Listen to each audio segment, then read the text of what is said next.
En 1857, le peintre Millet présente au salon d'automne le tableau Les Glaneuses. 3 paysannes pauvres glanent les épis restés au sol après la moisson. La critique d'alors accueille l'œuvre plutôt froidement parce qu'à cette époque-là, il n'est pas de bon goût de montrer l'indigence.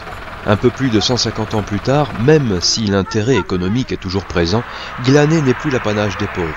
Ceux qui la pratiquent aujourd'hui revendiquent une économie basée sur l'écologie, le partage et l'anti-gaspillage.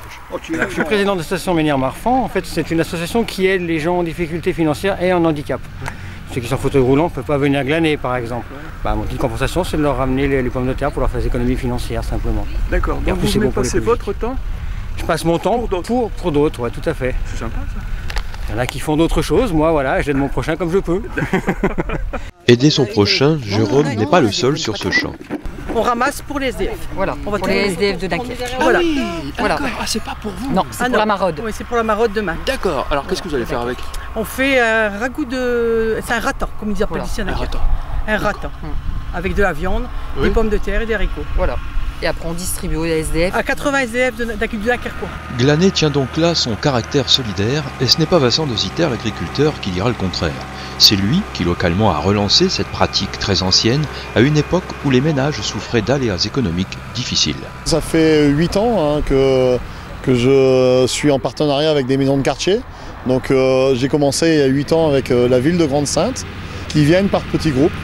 Et puis ils passent une après-midi ici à glaner quelques heures et puis le soir ils ont le plaisir de déguster la tubercule.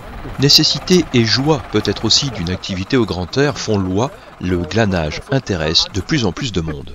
Aujourd'hui j'accueille pas loin entre 700 à 800 personnes, donc c'est énorme.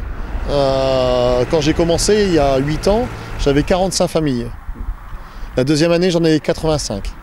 Et on est passé, la troisième année, on avait été à peu près à 200 personnes. Et là, depuis quelques années, on était aux alentours de 500. Mais aujourd'hui, j'ai eu les maisons de quartier de Dunkerque et de Saint-Paul-sur-Mer qui sont venues s'ajouter. Donc effectivement, ça touche beaucoup de monde. S'il trouve dans le glanage un intérêt humaniste, il y trouve aussi un intérêt écologique. Les gens qui glanent, c'est comme des aspirateurs.